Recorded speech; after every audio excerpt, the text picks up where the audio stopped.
Shalom, Boker Tov, bom dia, meus amigos, minhas amigas, meus irmãos, minhas irmãs queridos. Que Adonai abençoe a todos vocês, as suas famílias, que o dia de vocês seja feliz e que vocês possam cada vez mais amar a palavra de Deus, amar a Torá, entender que o judaísmo ele é a revelação da palavra de Deus, a revelação da divindade, e por isso ele traz tantos temas, tantos assuntos que ultrapassam a literalidade da própria escritura ali, né? A gente, se pegar uma Bíblia traduzida, você lê, você vai aprender, é claro, mas quando você mergulhar nos textos em hebraico e no aramaico, você vai perceber como se agiganta esse conhecimento. E no vídeo 1, nós falamos sobre a alma, né? Sobre a origem da alma, a questão da luz, da criação da luz, dessa, entre aspas, contração da luz, para que houvesse a criação de todo os universos, né? Porque na visão judaica, e também utilizando as palavras em hebraico, são vários universos, vários mundos. O universo é chamado de mundo em hebraico, né? De olam. Então são vários olamot, ou seja, em hebraico é plural, né? Então vários mundos. Cada mundo contém, vamos dizer assim, o universo. E aí existe o outro mundo externo, contém outro universo, outro mundo, outro universo, né? Quanto mais esse mundo ele é mais elevado, mais ele está espiritualizado, né? Mais espiritual, ou seja, quanto mais próximo da divindade, menos material ele é, mais espiritual. E isso é interessante, porque a alma ela procede da divindade, ou seja, ela procede de Deus. Então ela é uma luz que surge lá no Atzilut, no mundo da Atzilut, no mundo da emanação de Deus, onde Deus emana o seu poder para que os outros mundos surjam, né? Lembrando que existe o mundo da Atzilut, o mundo da emanação, o mundo de Beriá, que é o mundo da criação, né? Quando começa o processo da criação. Depois nós temos o mundo da Yetzirá, que é o mundo da formação. E por fim o mundo de Asiá, que é o nosso mundo, o mundo da ação, onde a materialidade ela é agigantada e a gente precisa fazer o processo inverso, né? Ou seja, a minha alma passou por todos esses mundos, está aqui nesse mundo da materialidade, e eu preciso agora subir, né? É o que nós chamamos de elevação. E para eu me elevar, para você se elevar, nós precisamos de um tikkun, uma retificação, né? Algo reto, ou seja, nós precisamos melhorar o nosso ser, né? A nossa alma, que é um ente imaterial que está em nós. Essa que está falando com vocês é minha alma, né? Você está vendo o meu corpo falar com vocês, mas é minha alma que está falando. Então ela vai utilizar o corpo para ação e também para cumprir, né, vamos dizer assim, as mitzvot, os mandamentos da Torá, né? Os roquinhos, mishpatim. Por quê? O corpo ele é um instrumento da alma. Então a alma é um ente material, ela não conseguiria cumprir a Torá sem essa ferramenta que é o corpo. Então nós agradecemos a criação do corpo. E aí aquilo que eu sempre digo a vocês, não importa que corpo você tem.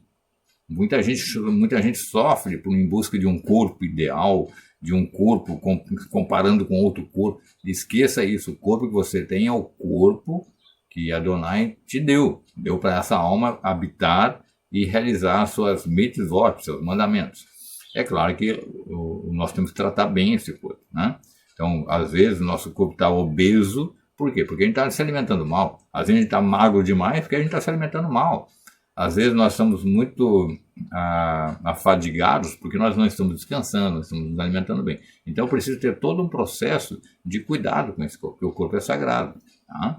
Então a alma está habitando nesse corpo e precisa desse corpo, e nós precisamos, né, fazer com que esse corpo se torne realmente algo sagrado. Então nesse tema de hoje nós vamos falar sobre as características da alma, tá? Como seria a alma propriamente dita. E é claro que não vamos esquecer aquela história do fantasminha, tá? Porque as pessoas ainda têm muito essa ideia, e a gente precisa entender algo, um ente extremamente elevado, uma fagulha da divindade.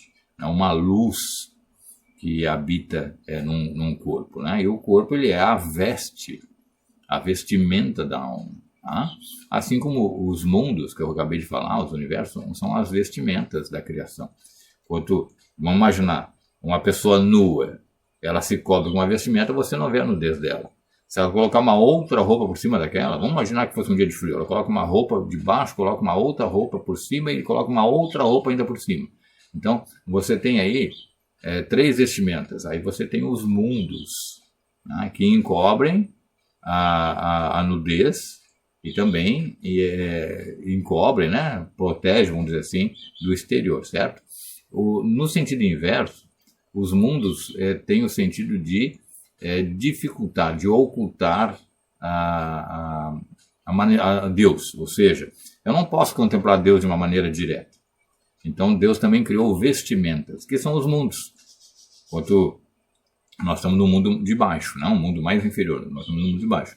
Então, existem outros mundos acima de nós, como eu falei, nós temos o mundo de Asiá, tem o mundo de Etzirá, depois tem o mundo de Beriá, depois o mundo de Atzilut. Então, quanto mais subo, mais próximo estou da divindade, vamos dizer assim, né? E quanto mais embaixo, no mundo inferior, mais oculto ele está. Oculto não significa que ele não está presente, eu simplesmente não o vejo. Então, se eu pegar, colocar uns óculos com lente muito escura, eu não vou ver o sol na sua plenitude, né? Como ele é realmente. Eu vou ver ali uma bolinha com brilho, né? E se eu colocar alguma coisa que bloqueie totalmente a lente dos meus óculos, eu não vou enxergar nem essa bolinha. Então, ele continua ali, certo? Porque Deus preenche tudo, a glória de Deus envolve e preenche tudo. Não há como você dizer que Deus não está aqui, certo? Deus está em todos os lugares. Bom, e aí nesse tema de hoje, que eu vejo que é muito interessante, nós precisamos entender, eu quero começar com um versículo de Provérbios 10, 25, que diz o seguinte: o justo é o fundamento do mundo. Então, Olam, né? O mundo é Olam. Então, o justo, Tzadik, ele é o fundamento do mundo. Quem significa isso? O que Salomão, né? Salomão quer dizer em Provérbios? Ele quer dizer o seguinte, que o mundo existe por causa do justo, né? Do Tzadik. O que é o Tzadik? Tzadik é aquele que obedece a Torá, que cumpre a Torá, que se empenha pela Torá. Aí alguns cristãos vão me dizer assim, não, é aquele que crê em Jesus. É claro, quem crê em Jesus obedece a Torá. Ele mesmo diz, aquele que me ama, obedece, guarda os meus mandamentos, as minhas mitzvot. Tá? O mundo ele existe por causa do justo, ou seja, o mundo foi criado para que o justo se manifeste em justiça. Então lembrando, quando Adão, depois um dia eu vou fazer um vídeo sobre Adão, né? Adão Kadmon, o Adão original. Quando Adão ele perde então ele entra no Adão Rishon, ou seja, tem uma diferença entre o Adão Kadmon e o Adão Rishon. Né? O Rishon, ele é o Adão já com uma grande transformação, vamos dizer assim. Está bem diferente do Adão Kadmon. E aí, quando ele desce então para o mundo inferior, ele vai trazer uma série de consequências para o mundo inferior. O mundo inferior vai ser abalado pelo pecado lá no Jardim do Éden. Então esse mundo todo está modificado, esse mundo que nós vivemos está modificado. E aí nós precisamos fazer o tikkun, a retificação das nossas vidas, em primeiro lugar, e do mundo, para que o mundo reassuma a forma do Éden, né, do mundo superior. Tá? Então, o que acontece? Quanto mais a minha alma se empenha no tikkun, tá? Esse cara tikkun, mais eu vou retificar a minha vida e eu vou retificando o meu mundo. Tá? De que maneira? Quanto mais a minha alma brilha, tá? Quanto mais a luz da minha alma se intensifica, mais eu vou viabilizando a iluminação de tudo que está na minha volta. Tá? Às vezes as pessoas têm ideia, mas eu não consigo, às vezes, nem eu melhorar, vou melhorar o vizinho. Não é assim. Quanto mais você acender a sua alma, tá? Acender com C e com SC. Quanto mais você fazer a sua luz brilhar, a sua alma brilhar pelo cumprimento da Torá, mais você vai iluminando. E é impossível quem está na sua volta não perceber essa luz. Eu não estou falando no sentido físico, no olhar físico. Estou sentindo na influência espiritual que vai gerar nisso. Então, você tem uma ideia. Quando eu obedeço um mandamento da Torá, eu não só modifico a minha volta, como modifico até os mundos que estão acima de mim. A reação em cadeia é tão grande que eu modifico até os mundos que estão acima de mim. Então, quanto mais eu brilho como alma, lembra que eu falei de Provérbios 20? A alma é o candeeiro de Deus, a alma é o candeeiro de Adonai, que ilumina e perscruta, examina o interior do corpo. Então, quanto mais a minha alma acende como um candeeiro, mais eu vou afetando toda a criação, inclusive os mundos superiores. Então, muito interessante nesse sentido. Tá? Então, aí eu tenho que entender que essa alma, como ela sai da divindade e habita aqui no mundo mais inferior, aí eu vou ter que tirar um pouquinho, desconectar a ideia do fantasminha, né? Eu preciso entender como uma luz que está ao mesmo tempo ligada ao mais elevado e ao mesmo tempo no mais baixo, que é o mundo inferior. E a parte, aí nós vamos dizer que tem 5 níveis, a alma tem 5 níveis, como se fosse um prédio de 5 andares. A parte mais alta do prédio é o terraço, né? Então está mais próximo, vamos dizer assim, do céu. E a parte da porta de acesso ali, o piso, o alicerce, está no mundo material, né? No mundo mais baixo. Tá? Então a nossa alma ela é estruturalmente 5 níveis. Então nós temos um nível mais alto, chama-se Yehidá, depois nós temos o nível Hayá, depois nós vamos ter a Neshama, depois nós vamos ter o Rua e depois nós vamos ter o Nefesh. Tá? E aí eu tenho que entender isso, né? Porque cada uma dessas expressões que eu estou falando em hebraico, elas são tiradas da própria escritura, tá? E elas revelam como eu vou dizer, uma característica, uma evidência, um nível de graduação da minha alma. Então, vejam bem, a parte está mais baixa, não, o Nefesh, ela está praticamente em contato com o mundo material, certo? Então, é como se fosse, vamos imaginar meus pés, né? Meus pés seriam o Nefesh. Então, o meu Nefesh, ele está mais em contato com o mundo material, ele vai sujar os pés, ele vai pisar no barro, ele vai pisar na água, ele vai tropeçar numa pedra, ele vai enfiar um prego ali no pé, ele vai ter que caminhar muito, vai ter que se esforçar. Tá? Então essa parte da alma está muito mais sobrecarregada com o mundo material.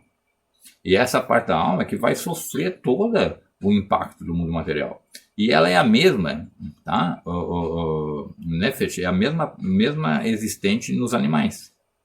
Então, os animais têm Nefesh. E nós também temos Nefesh, que é a parte mais próxima que vive nesse mundo material. E que impacta, né? Vai ser impactada pelo mundo material. Então, essa Nefesh, ela tem que ter a habilidade de lidar com esse mundo inferior.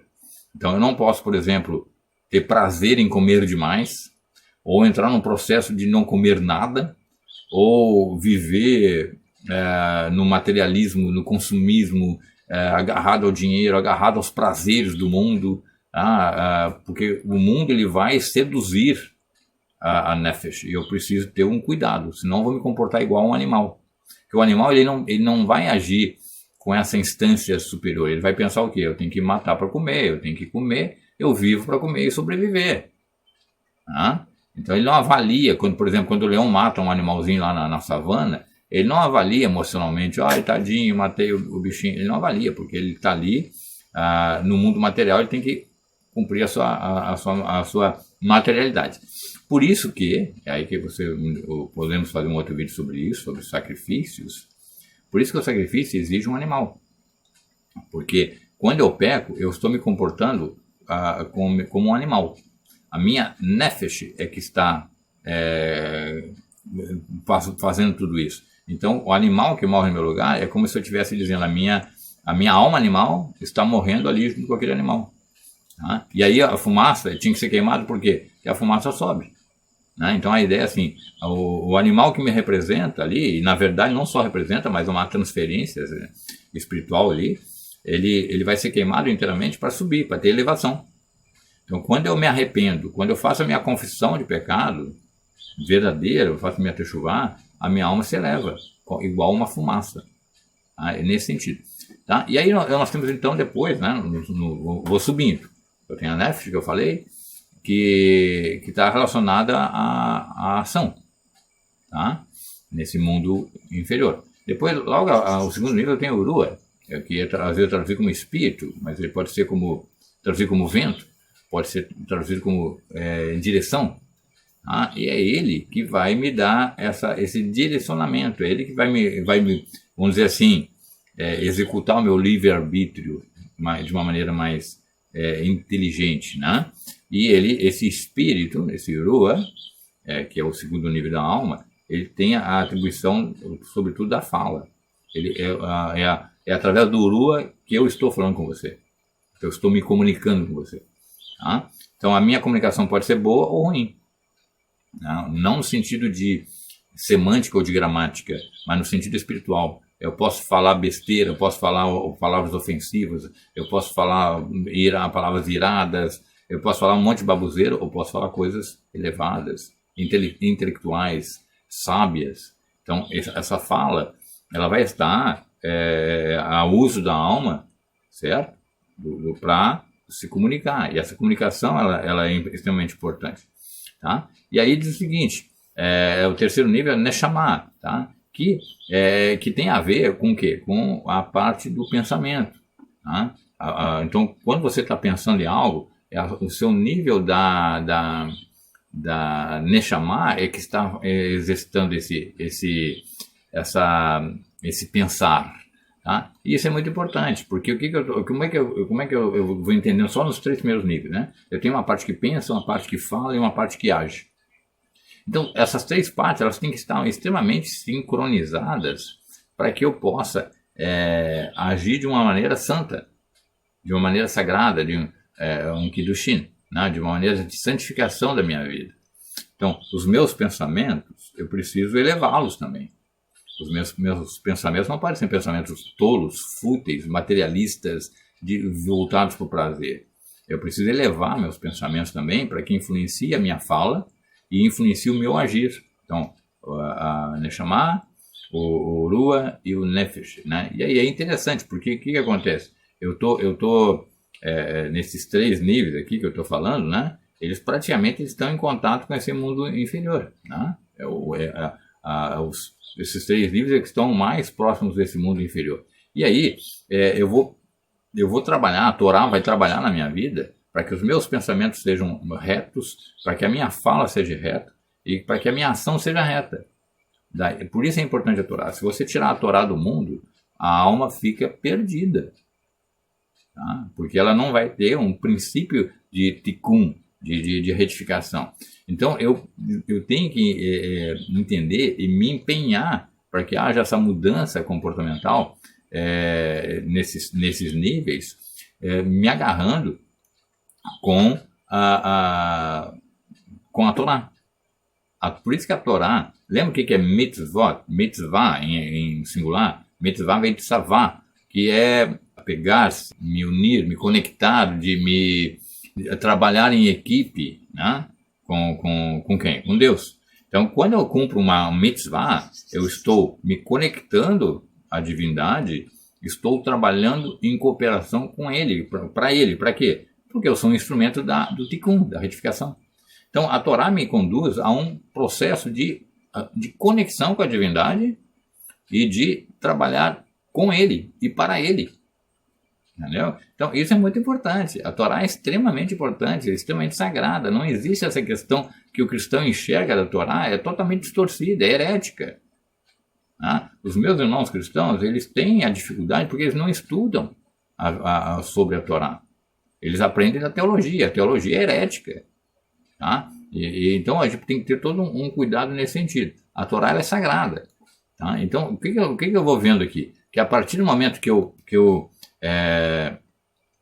estou analisando esses níveis da minha alma, eu estou percebendo que existe algo espiritual dentro de mim, que precisa ser trabalhado e que vai influenciar toda a minha vida. Tá? Então, eu posso dizer o seguinte, que a Nefesh é a alma residente, a que está embaixo. Eu posso dizer que o Urua é o espírito, né, que me dá um pouco de direcionamento, me dá um direcionamento. E eu posso dizer que a Neshama, que é o terceiro nível, já é uma alma mais divina, né? Que tá mais... E aí, acima da Neshama, eu tenho a Hayá, de que a Hayá vem de vida, da palavra vida. E aí, então é a existência da vida, né? É ela que dá sentido à minha vida. E depois eu tenho a Yeridá, que vem de Errad, Yehud, que significa a unicidade, união. Então essa parte da alma que está mais unida à unicidade, a fonte. Qual é a fonte? Deus. Por isso que todos nós, até um ateu, ele tem lá dentro dele, nem que seja um vislumbre da divindade, porque a parte mais elevada da alma dele está lá em contato com a divindade.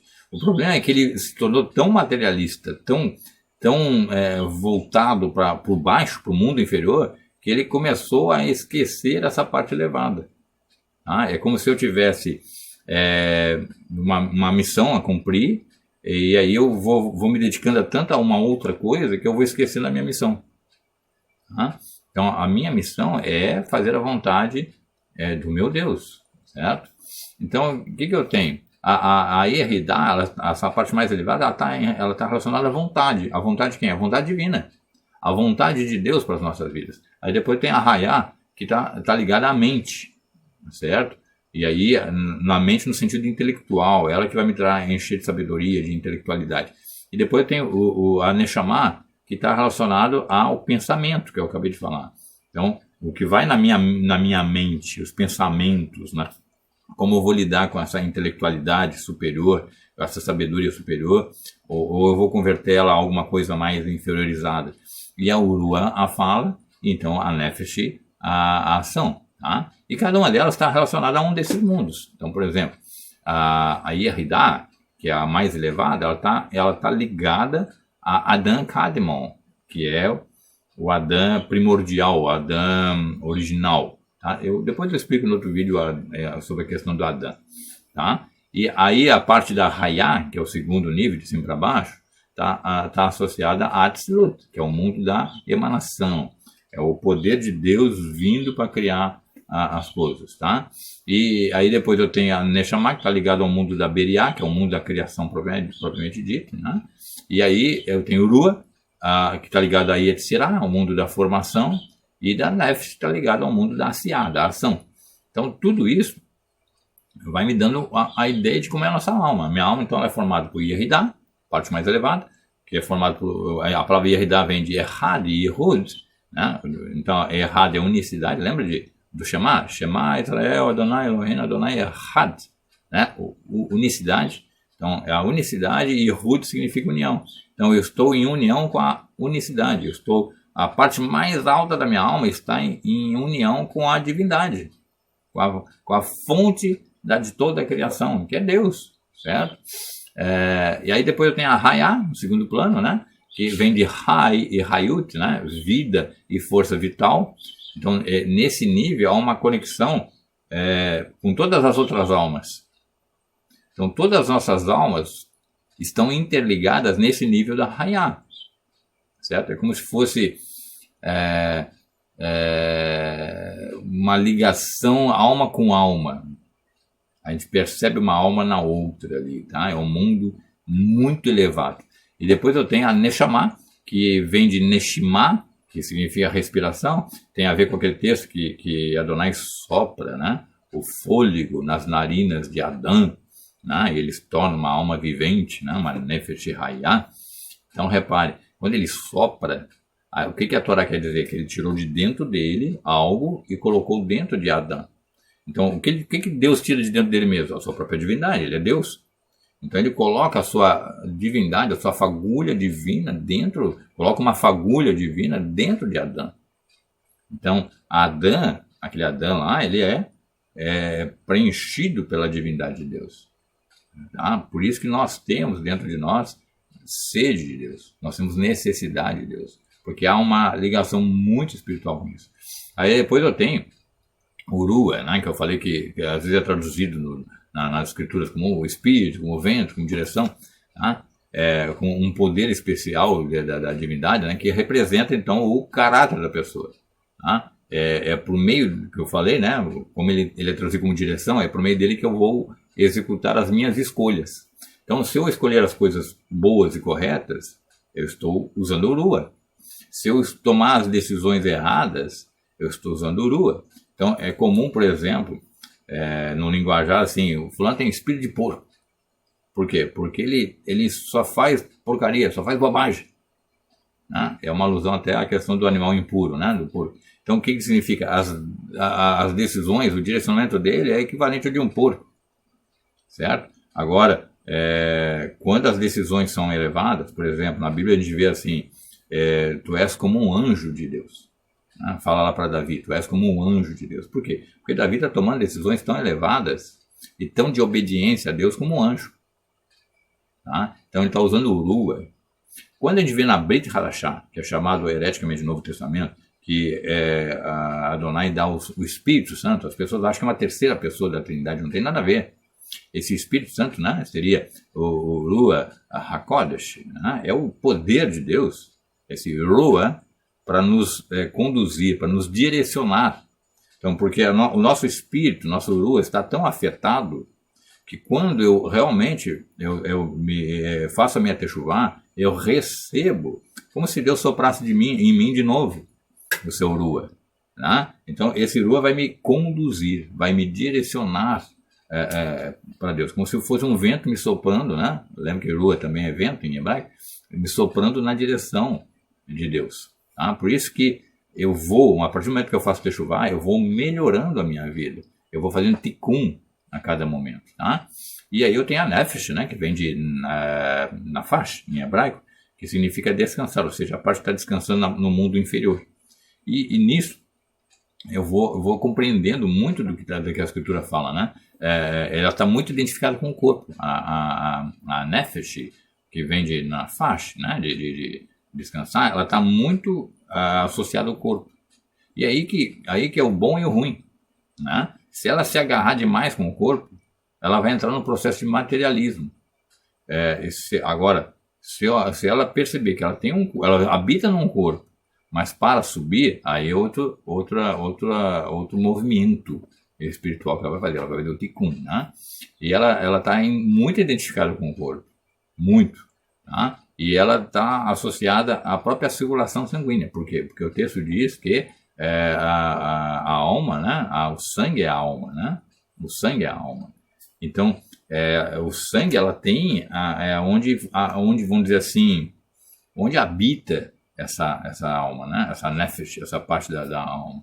E isso eu vou perceber que é onde eu vou ter que ter esse cuidado de sagrado e não de materialidade. Ou seja, eu tenho que ter uma materialidade óbvia. Né? Eu preciso comer, eu preciso trabalhar, eu preciso descansar, eu preciso comprar algo, eu preciso ter um determinado produto. Isso é materialidade, mas não é uma materialidade que me escraviza.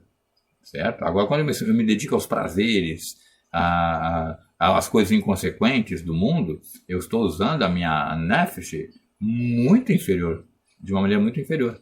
Tá? E, ao mesmo tempo, a palavra nefesh, no aramaico, ela vem de nafish, que significa crescer, espalhar-se. Então, é até a ideia do sangue, né? O sangue circula por todo o corpo, se espalha por todo o corpo para dar vitalidade a esse corpo.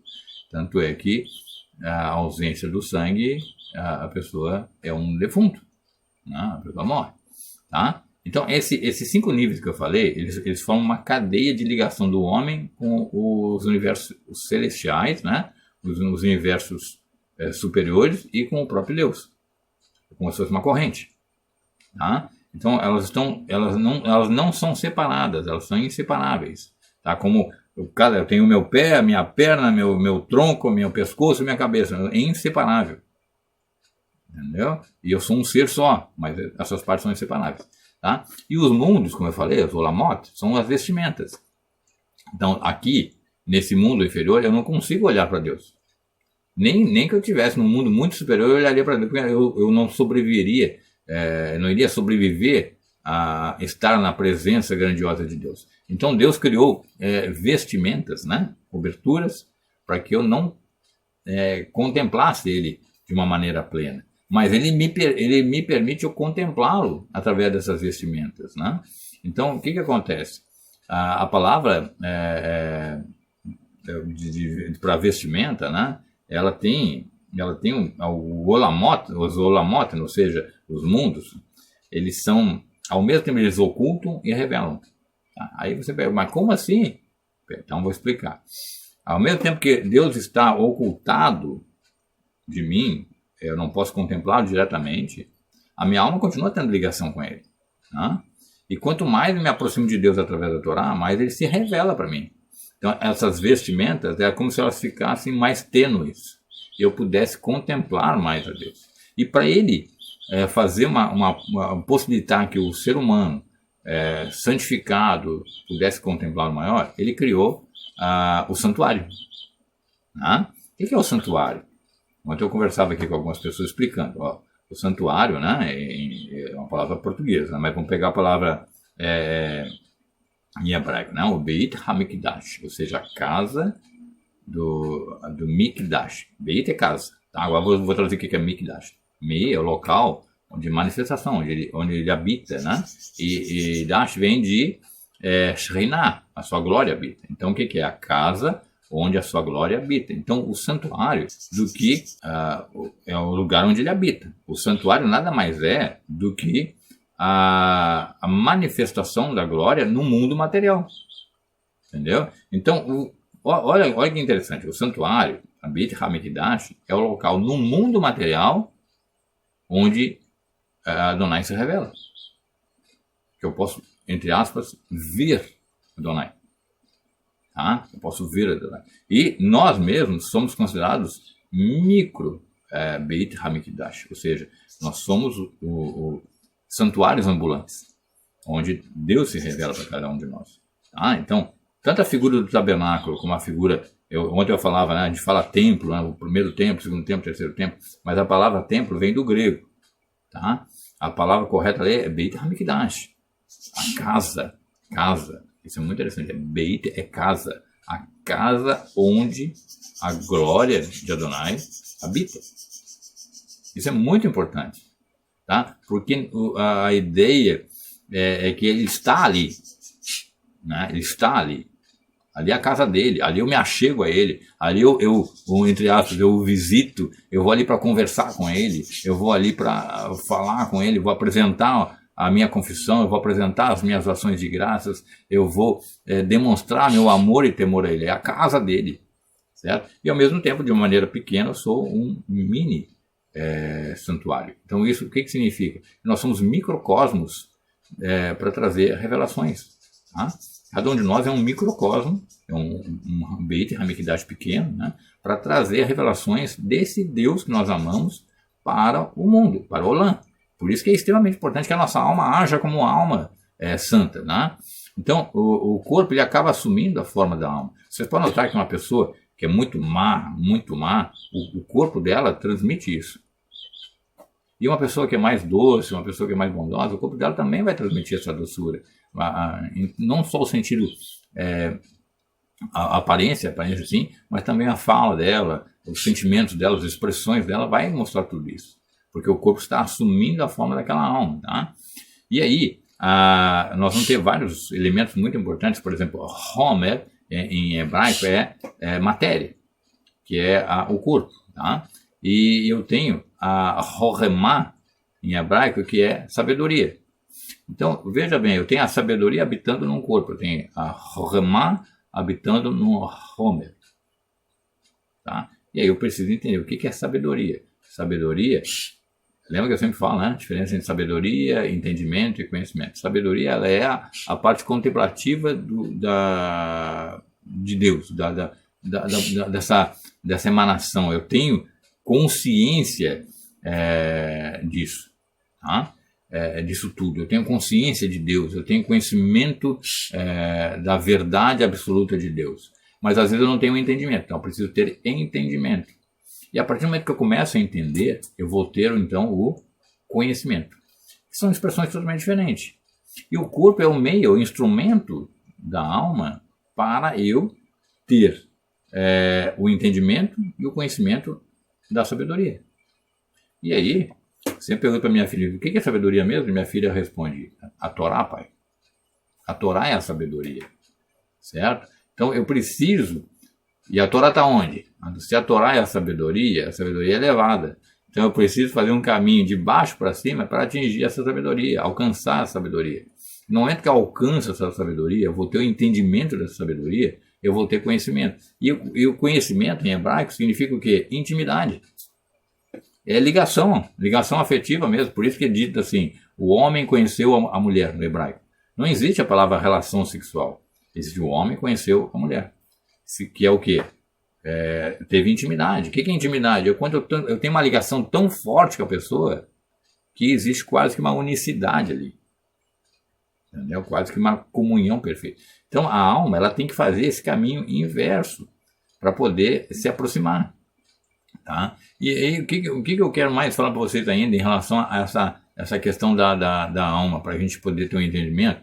Num outro vídeo eu vou falar sobre a questão da ressurreição, como é que vai ser o nosso corpo, como é que vai ser a nossa alma, tá? Mas eu quero trabalhar hoje mais especificamente nisso, tá? Então a luz da qual nós somos criados, né? Eu falei no vídeo 1, ela está oculta dentro desse corpo, né? Então lembra que eu falei, né? Quando diz a Torá lá que Adonai fez vestes para Adão e Havá, os cobriu, né, com pele. A ideia é que ele ocultou a alma através de um corpo. Tá? E aí tem a ideia de... por quê? Né? Por quê? Porque essa luz agora ela está ocultada dentro do nosso corpo e eu vou ter que usar o meu corpo agora para fazer o caminho contrário, da retificação. Tá? Então é comum, por exemplo, a alma expressar um desejo muito grande. Você pegar lá Salmo, por exemplo, Salmo 84:3 diz assim: a minha alma anseia por ti até desfalecer. A minha alma, meu ente imaterial, ele deseja Adonai. No Salmo 42:3 diz assim: a minha alma está sedenta por Deus. E no Salmo 63:2 diz assim: minha alma é sedenta por ti. Ou seja, é uma expressão de quanto a alma sente necessidade de Deus. Mas é claro que é uma alma de um tzadik, de um justo, de alguém que se empenha em obedecer a Torá. Porque quando alguém começa a obedecer a Torá, ele vai sentir cada vez mais necessidade de Deus. E mais ele vai fazer do tikkun. Tá? Quanto mais o meu intelecto medita, né, e se aprofunda na grandeza de Deus, mais essa grandeza vai me preenchendo. Tá? É como se a minha alma estivesse mergulhando no mar. Tá? Então, por exemplo, quando eu mergulho no mar, é diferente de eu pisar na beirinha da água. É diferente de eu molhar os pés. Mas quando eu começo a entrar na água, eu vou me molhar, eu vou nadar, eu vou ficar ali dentro da água. Né?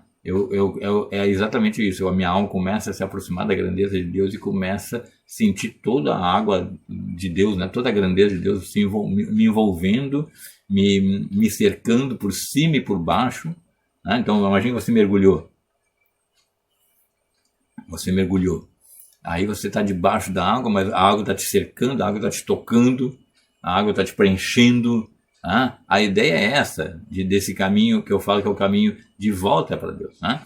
E a palavra or, que é luz, ela tem a mesma gemátria da palavra ran, que significa mistério. Então tem luz e mistério com a mesma gemátria. O que significa gemátria? Tem o mesmo valor numérico. Se tem o mesmo valor numérico, estão relacionados. Então a minha alma revela mistérios. Tá? Cada alma de nós revela mistérios. A alma revela mistérios, de uma maneira geral. Tá? Então, essa luz, né? Lembra Provérbios 20, a alma é o candeeiro de Deus. Então, quanto mais essa luz ela brilha, mais ela revela Deus. Tá? Mais ela revela esse mistério, esse segredo de Deus. Tá? O propósito da criação do mundo é que o homem refina e transforme essa luz divina. Ou seja, eu tenho que refinar essa luz. Ela está muito materializada aqui no mundo inferior. Eu tenho que refinar e fazer a elevação da minha alma. Então, a criação ela tem por objetivo a luz. Ela começa com a luz. E se você pegar o livro de Apocalipse e ver os últimos versículos, ela termina com a luz. Ou seja, o caminho de volta. É o caminho de volta. Tá? Essa luz ela tem dimensões. Né? Por exemplo, é a luz que existia antes dos seres serem criados, né? De serem trazidos à existência, e depois a luz que está dentro dos seres criados. E aí que é interessante, né? O que foi criado primeiro lá em Bereshit, em Gênesis 1? A luz. Ele diz assim, haja luz, né? E veio, foi luz, né? A ideia é de que a luz foi a criação, e a partir da luz se criou todas as outras coisas. Então todas as outras coisas estão intimamente ligadas à luz. Tá? Então assim, ó, eu tenho a luz que existia antes da criação, e agora eu tenho essa luz habitando na criação, porque essa luz não sumiu. Tá? Ela está ocultada. A luz da criação está ocultada. Está ocultada onde? Na criação. Tá? E aí Provérbios diz que a alma é o candeeiro, é onde a luz brilha. Tá? E isso é muito interessante, porque quanto mais eu percebo isso, mais eu vou querer mudar. Na Kabbalah nós temos níveis, né? Keter, que é a coroa, né? O lugar da emanação, e depois eu tenho a Hesed, né? Que é a bondade. Então quando eu tenho esse processo de vindo de cima para baixo, da emanação, da Keter em hebraico é coroa, né? Quando eu venho lá da realiza de Deus, e aí eu venho para Hesed, para bondade, e aí eu começo então um processo de reverso, né? Porque lembra que Gênesis 1 diz assim, e eis que tudo era bom, eis que era bom, e foi o dia tal, e é bom. Esse bom tem a ver com Hesed, né? Então a bondade de Deus está manifesta ali. Então quanto mais eu me empenho pela bondade, mais eu me aproximo da coroa, que é o ponto máximo da criação, lá, né? O mundo da emanação, tá? A Hesed, ela está visível, a bondade, né? Ela está visível nos 7 dias da criação, tá? E nos 6.000 anos, nesses 6 milênios, nós estamos próximos de entrar no 7º milênio. Então, a bondade, ela continua atuando, tá? E as pessoas têm que entender isso de uma maneira espiritual. A luz, essa luz lá, a primeira que foi criada em Gênesis 1, ela vai ser revelada na revelação dos filhos de Deus, ou seja, na redenção. Essa luz vai voltar a ser visível, porque ela vai fazer um processo recriativo do universo. Tá? Por isso que Isaías diz, eis que vi novos céus e nova terra, né? A palavra nova no sentido de Hadashah, eu vi uma terra renovada e céus renovados, porque a luz vai ser revelada igual lá em Gênesis 1 e vai fazer todo o processo de recriação. Tá? E ela continua, a luz continua impactando a existência. Então a luz de Deus, de maneira geral, ela continua mantendo a criação, ela continua recriando todos os dias, né? Porque por Deus não tem tempo, não tem dia, nem hora, nem nada, o tempo só existe para nós, no mundo inferior, mas essa luz que vai ser revelada, ela continua impactando, ela impacta a minha vida, impacta a sua alma é luz, e luz está ligada à luz. Entendeu? Tamanha esse mistério da Torá, tá? E aí o que eu tenho? O estudo da Torá, ele também me conduz à prática. Quanto mais eu estudo a Torá, mais eu sinto desejo de praticar a Torá. E isso é conectar luz com luz. A minha luz alma, a tua luz alma, com a luz do dia 1, tá? da criação. O caos, né? Vejo que havia trevas sobre a face do abismo, né? E aí houve separação entre trevas e luz. O caos, ele precede, ele vem antes da luz, certo? Porque a ideia que a Torá está mostrando é que o mundo ele está num caos, mas a luz vai triunfar e vai separar. Não há comunhão entre trevas e luz. E mais ainda, onde a luz habita, as trevas não existem. Então, até a minha vida a nível pessoal, as minhas próprias escuridades, as minhas próprias trevas pessoais, elas são dissipadas, eliminadas pela luz. De que maneira? Quando eu pego esses 5 níveis da alma que eu falei e começo a subir, ou seja, faço um tikkun, começo a obedecer a Torá, começo a me dedicar a Torá, começo a me dedicar a Deus, me empenhar com santo temor e santo amor por Ele, o caos da minha vida vai desaparecendo. Tá? Não tem como habitar com a luz. Reparem que lá em Isaías 60, 19, depois repete lá em Apocalipse, assim, o sol não lhe proverá mais a luz do dia, pois Deus será uma luz eterna para você, falando para Israel, né? O que ele está dizendo? O sol, ele tem a sua capacidade de iluminar, mas a luz, Deus será a luz que né? Iluminar toda a humanidade, vai iluminar Israel, vai iluminar toda a humanidade. Essa luz será revelada. Então, gente, é muito interessante, porque se eu olhar para mim e você se olhar, você é uma fagulha dessa luz. Você é importante, você é precioso. E a fagulha, ela precisa subir. Tá? Eu uso muito aquela ideia da fogueira. A fagulhinha saiu voando da fogueira, né? Que a gente vê. Se ela continuar voando por aí, ela vai apagar. Mas se a fagulha fizer a volta ao contrário, voltar para a fogueira, ela mantém a chama. E o nosso papel é voltar para a chama. Tá? Por isso que existe a ideia do fogo nos sacrifícios, no santuário. Tá? E aí a gente vai vendo que toda essa questão da alma, ela está muito ligada a essa percepção da criação. Se a luz foi criada no primeiro dia, não é primeiro, né? Dia 1, perdão. A luz foi criada no dia 1. E a partir dessa luz toda a criação surgiu, então toda a criação está ligada e dependente dessa luz. E nós somos criação.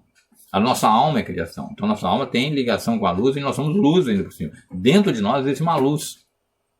E o nosso próprio Homer, nosso próprio corpo, ele é uma luz, vamos dizer assim, freada, né? Que se materializou.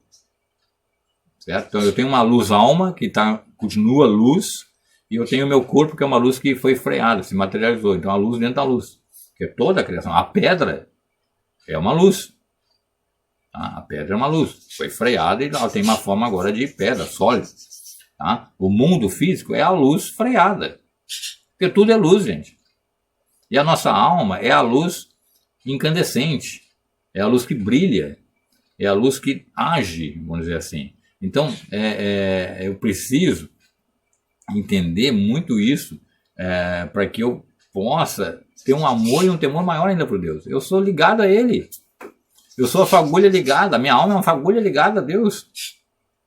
E aí, se eu estou ligado a Ele, eu tenho que me aproximar cada vez mais dEle. É como se eu estivesse na entrada da casa e Deus estivesse no quarto ou na cozinha.